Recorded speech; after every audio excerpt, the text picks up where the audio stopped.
All right, so now we're gonna do 3 stretches to help lengthen and loosen the hamstrings to help relieve sciatica.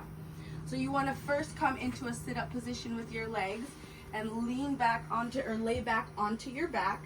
And you wanna cross your ankle over your opposite knee. And if this is enough of a stretch for you, then go ahead and stay here and just gently apply pressure to your inner thigh, and that will help to give you a stretch. If you need a little bit more intense stretch to relieve your discomfort or to loosen your hamstrings, what you're going to want to do is raise the leg that's on the ground up towards your chest, and you want to just keep raising it until you feel a good stretch along the outside of your glutes and your hamstrings. If this isn't comfortable, you're always welcome to extend the leg if that feels better. This leg is just about bringing the folded leg closer to you to allow for the stretch here. So whatever you need to do for this opposite leg to be comfortable, that's what you want to do. Then you'll just gently, after 4 or 5 breaths, lower back to the ground and swap sides to do the opposite side. You always want to remember to do both sides to even out both sides of your body. One side of your body will always be more loose than the other, but this is going to make a big difference. The next thing you're going to want to do is get onto all fours, curling your toes under, sending your butt back and up into a down dog. You want to adjust so that your feet are just hip width apart and the hands the same thing. You want to put most of your pressure or weight on your forefinger and thumb to relieve and protect your wrists. And as you're doing that, you want to press the heart towards the top of your thighs. That's going to help to make your hamstrings feel like they're lengthening. From here, you can walk the dog, which means gently just taking some steps, bending the knees, relaxing, and then flexing the muscles.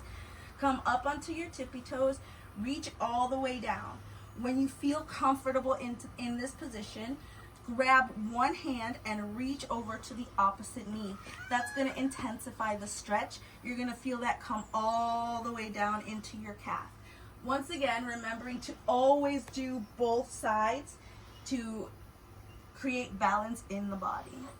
So for our last stretch, this one is a little bit more intermediate. You're going to come up into standing. You're going to come up into a wide leg stance. Point one set of toes forward. You want to have your back foot at a 90-degree angle from the heel of your first foot. You want to have your hips in a neutral position, meaning they're not pushed out and they're not pushed forward. From there, you want to shift your hips back, extend the arms long, and hinge from the hips. You're going to feel all of this open, but while you're getting this stretch, the entire inside of your front leg is going to be getting stretched. This should feel really good. If you can't come down as far as your ankle, come here or come here. Wherever you're getting enough of a stretch to make a difference. Once again, switching sides and doing both sides for balance. So when you're in triangle and you've held it for 4 or 5 breaths, you want to come back up, rotate, and shift back down again. That is going to shift where you're feeling the stretch, rotating and coming back down. It's going to shift where you're feeling the stretch in that front leg. You're going to feel it more on the outside and deeper in the glute when you're doing that stretch. It is a little more intense, so if the first 2 are good enough for you, then stick with just the first 2. But if you need a little more, the third makes a great difference.